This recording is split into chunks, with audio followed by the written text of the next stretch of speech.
السلام عليكم. في الفيديو إن شاء الله غادي نطرقوا إلى مادة مدخل لدراسات القانون بالنسبة للطلبة ديال السداسية الأولى يعني إس 1. الموضوع الثالث بعنوان علاقة القانون بالقواعد الأخرى، أو بصيغة أخرى تمييز القواعد القانونية عن غيرها من القواعد الاجتماعية الأخرى. يعني في هذا الموضوع غادي نعرفوا الفرق ما بين القواعد القانونية والقواعد الأخلاقية، وكذلك الفرق ما بين القواعد القانونية والقواعد الدينية، وكذلك الفرق ما بين القواعد القانونية وقواعد المجاملات والعادات. إذن غادي نحاول نشرح لكم بشي شرح يكون ملخص وبالدارجة ويكون مفهوم، وكذلك ما تنساوش تبارطاجوا مع الأصدقاء ديالكم وتشتركوا في القناة اللي مازال ما اشتركش، وتفعلوا الجرس باش يوصلكم أي جديد كنحطوا لكم. وكذلك حطوا لي في كومونتير المواضيع اللي بغيتوا تعرفوهم، يعني بخصوص هذه المادة هذه شنو هما المواضيع اللي بغيتوا نشرح لكم. إذن الآن نبدأ بالقواعد القانونية والقواعد الأخلاقية. يعني شنو هي الفرق ما بين القواعد القانونية والقواعد الأخلاقية؟ إذن لدينا أولا القواعد القانونية والقواعد الأخلاقية. إذن كيف كتعرفوا فأن في الفيديو الأول اللي كنت حطيت فهدرت على القواعد القانونية، يعني ما المقصود بالقانون، قلنا هو مجموع من القواعد القانونية إلى غير ذلك. دابا غنعرفوا أولا التعريف ديال القواعد الأخلاقية باش نبرزو الفرق ما بين القواعد القانونية والقواعد الأخلاقية. إذن يقصد بقواعد الأخلاق هي مجموع المبادئ والقيم التي تحكم السلوك، يعني مجموعة ديال المبادئ والقيم اللي كتحكم لنا السلوك وترقى بالإنسان نحو الكمال والسمو والفضيلة، ويترتب على مخالفتها تأنيب الضمير، يعني لا خالفتها كأنبك الضمير ديالك. هذا هو المقصود بالقواعد الأخلاقية. دابا غادي نعرفوا الفرق ما بين القواعد القانونية والقواعد الأخلاقية.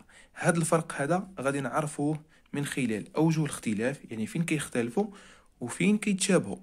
نبداو بأوجه الاختلاف. إذن أوجه الاختلاف ما بين القواعد القانونية والقواعد الأخلاقية يتجلى من خلال 3 نقط أساسية. أولا غنعرفوا من حيث الهدف، شنو هو الهدف ديال القواعد القانونية وشنو هو الهدف ديال القواعد الأخلاقية.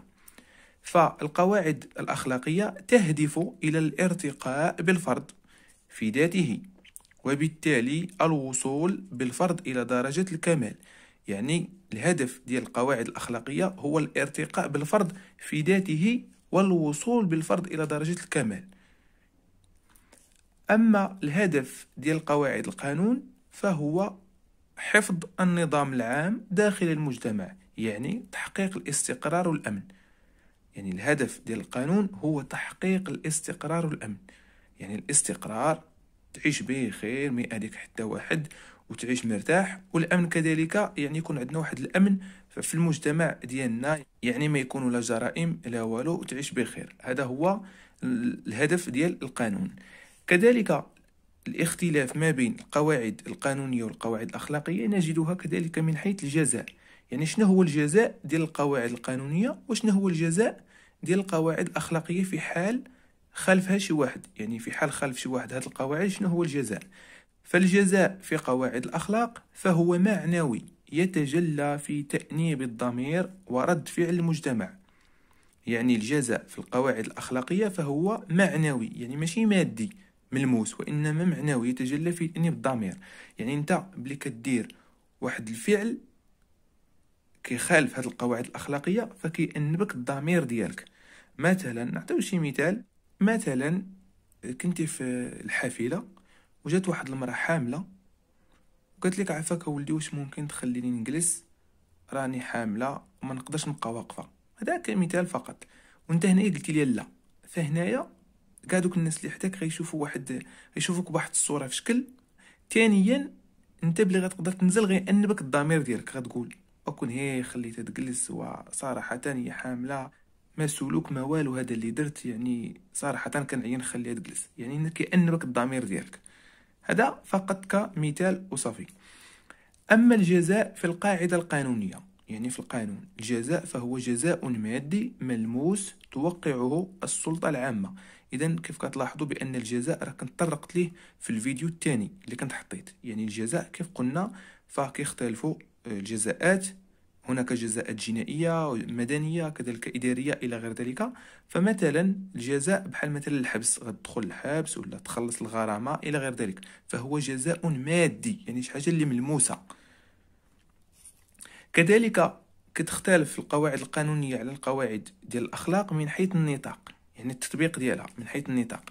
قواعد الأخلاق تهتم بعلاقة الفرد مع غيره، يعني كتنظم العلاقة ديال الفرد مع الغير ديالو، وكذلك مع نفسه، يعني حتى انت مع راسك، حتى هي يعني كتهتم بالعلاقة ديالك انت مع راسك. أما قواعد القانون فتهتم بعلاقة الفرد مع غيره فقط، يعني العلاقة اللي كتربطك انت مع الغير. الغير هو شي شخص آخر، هذاك هو المقصود بالغير. إذن إلا لاحظتوا هادو هما أوجه الاختلاف. الآن نمر إلى أوجه التشابه.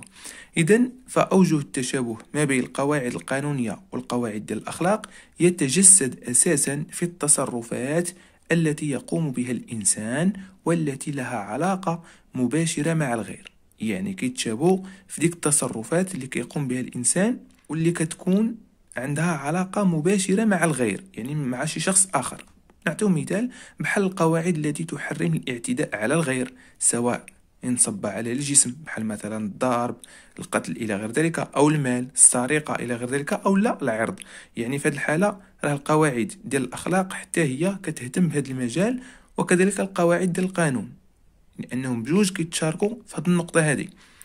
وكذلك يشتركان في كونهما قواعد اجتماعية، بجوج بهم قواعد اجتماعية. ما معنى ذلك؟ أي أن كلا منهما لا يوجد إلا إذا وجدت الجماعة، يعني ما يمكنناش نطبقوهم إلا لما كانت عندنا واحد الجماعة. هادو هما أوجه التشابه بين القواعد القانونية والقواعد الأخلاقية. أنا غادي نشد لكم الصورة كاملة، اللي بغى يكتب هاد الشيء هذا، اللي بغى يكتب يوقف الفيديو ويكتب. إذن الآن نمر إلى الفرق ما بين القواعد القانونية والقواعد الدينية. إذن ثانيا عندنا القواعد القانونية والقواعد الدينية. شنو هو الفرق ما بين القواعد القانونية والقواعد الدينية؟ يعني فين كيختلفوا وفاش كيتشابهوا؟ أولا غادي نعرفوا ما معنى القواعد الدينية. فالقواعد الدينية هي مجموع الأحكام الشرعية التي سنها الله تعالى لعباده. هذا هو المقصود بالقواعد الدينية. الآن نبدأ بأوجه الاختلاف. إذن كيف كتلاحظوا بأن القواعد القانونية والقواعد الدينية كيختلفوا؟ ومن أبرز أوجه الاختلاف نجد 3 نقط أساسية. أول نقطة هي من حيث المصدر، يعني كيختلفوا من حيث المصدر. شنو هو المصدر ديال القواعد القانونية وشنو هو المصدر ديال القواعد الدينية؟ يعني منين جاتنا هذه القواعد القانونية ومنين جاتنا هذه القواعد الدينية؟ فقواعد الدين المصدر ديالها هو إلهي، أي مستمدة من الوحي الإلهي. هذه راه الوحي الإلهي المنزل على الأنبياء والرسل. يعني المصدر ديال القواعد الدينية هو إلهي، يعني من عند الله، هو المصدر ديالها. أما قواعد القانون فهي من وضع العقل البشري، يعني بأن الإنسان البشر هو الذي وضعها. هذا هو المصدر ديال القواعد القانونية، يعني المصدر ديال القواعد القانونية هو البشر هو اللي صايب هذه القواعد. أما المصدر ديال القواعد الدين فمصدرها إلهي. النقطة الثانية فاش كيختلفوا وهي من حيث النطاق، يعني التطبيق ديالها. إلا لاحظنا بأن قواعد الدين أشمل من القانون، يعني النطاق ديالها أشمل وأعم من القانون، كتطبق في بزاف الحوايج أكثر من القانون. لأن قواعد الدين تهتم بعلاقة الإنسان بربه أولا، كالإيمان بالله عز وجل وكذلك الإيمان بالرسول ديالو إلى غير ذلك، وعلاقة الإنسان بنفسه، مثلا كالتحلي بالصفات النبيلة وكذلك الأخلاق الفاضلة إلى غير ذلك. وكذلك تهتم بالنوايا، يعني داكشي اللي كتنوي انت لداخل هنايا كتهتم به هاد القواعد الدينية. إذن شفتوا النطاق ديال قواعد الدين فهي أشمل من القانون، لأن قواعد القانون فتهتم بالسلوك الخارجي الملموس فقط. إذن لاحظوا معايا بأن قواعد الدين كتهتم بالعلاقة الإنسان بربه وكذلك علاقة الإنسان بنفسه، وكذلك كتهتم لنا بالنوايا، يعني داكشي اللي كينوي الإنسان. أما قواعد القانون فقط تهتم بالسلوك الخارجي الملموس، يعني داكشي اللي كتخرج انت لأرض الواقع. يعني الا كنتي انت كتنوي تسرق، فهنايا القانون ما غاديش يطبق عليك، لان مازال ما خرجتيش داكشي لارض الواقع. ولكن باللي انت كتنوي ومشيتي سرقتي، يعني ديك النية تبعها واحد السلوك خارجي، اللي هو انك مشيتي نفذتي داكشي اللي كنتي تناوي، يعني مشيتي سرقتي. في هذه الحالة راه كيطبق عليك القانون، لان هناك سلوك خارجي ملموس، مثلا السرقة ولا القتل ولا الضرب الى غير ذلك، فهذا كيتسمى بالسلوك الخارجي. اما الا كنتي غير كتنوي في الداخل ديالك شي حاجه بحال الحقد، الكراهيه، ناوي باغي تقتل شي واحد ولكن ما مشيتيش قتلتيه ولا حاولتي، فهنايا ما كيدخلش القانون، لانه ما كيعرفش واش انت كتنوي شي حاجه لداخل. وانما اللي كيهتم بالنوايا هي قواعد الدين. كذلك النقطه الثالثه اللي كيختلفوا فيها القواعد القانونيه مع القواعد الدينيه نجد من حيث الجزاء. فالجزاء في قواعد الدين يكون في الحياة الآخرة، أما الجزاء في القاعدة القانونية فهو جزاء دنيوي حال ومادي توقعه السلطة العامة. يعني كتعاقب في الدنيا، مثلا قتلتي راه كتدخل الحبس، درتي شي مخالفة راه كتخلصها إلى غير ذلك، فهو مادي توقعه السلطة العامة. يعني الآن ننتقل إلى أوجه التشابه، يعني فين كيتشابهوا. أوجه التشابه بين القواعد القانونية والقواعد الدينية: تتفق قواعد القانون مع قواعد الدين في مجال العلاقات الاجتماعية وسلوك الأفراد إزاء بعضهم البعض.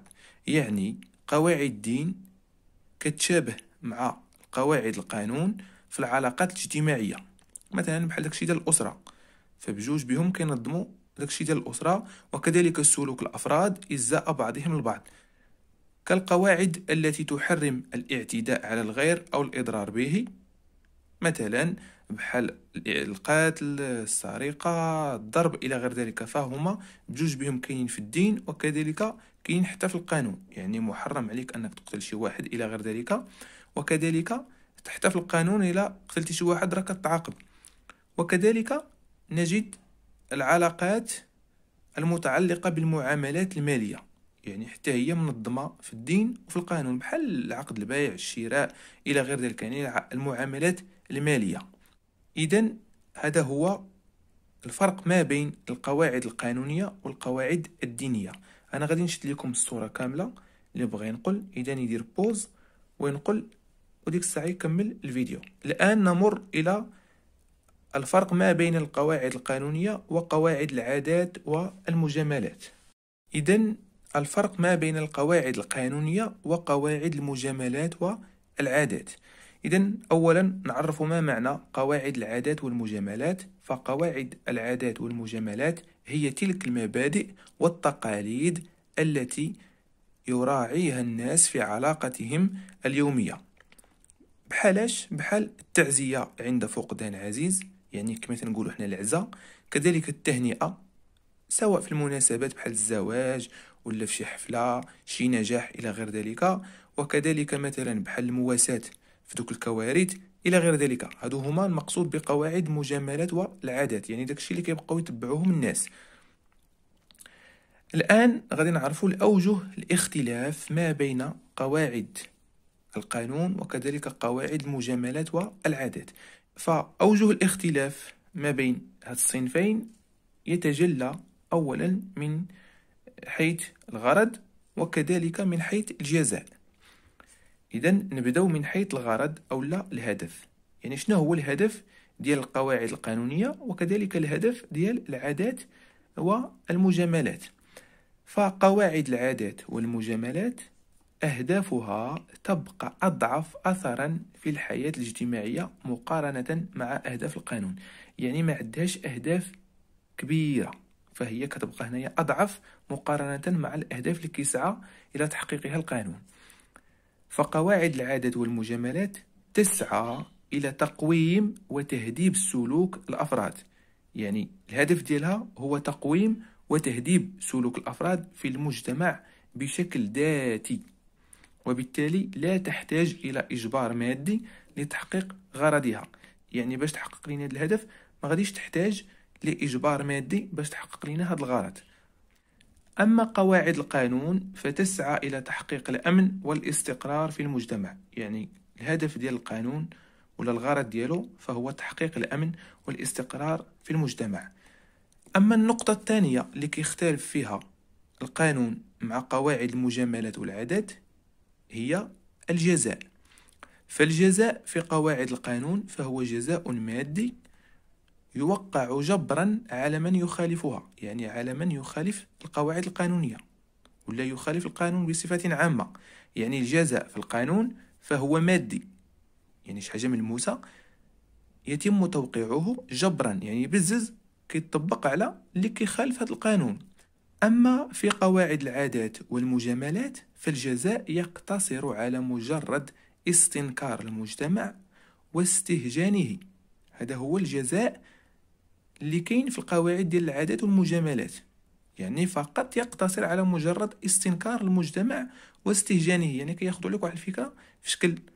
هذا هو الجزاء اللي كاين عندنا في قواعد العادات والمجاملات. إذن هذا هو الفرق ما بين القواعد القانونية وقواعد المجاملات والعادات. أنا غنخلي لكم تاني واحد شوية اللي بغى يكتب يعني يدير بوز ويكتب. إذن هذا هو الموضوع ديال تمييز القواعد القانونية عن باقي القواعد الاجتماعية الأخرى. إذن ما تنساوش إذا عجبكم الفيديو تخليو لي شي جيم وشي كومنتير زوين طبعا إذا عجبكم الفيديو، وكذلك تبارطاجوا مع الأصدقاء ديالكم باش تدعم الاستفادة. ولنلتقي في فيديو قادم ومع موضوع جديد إن شاء الله.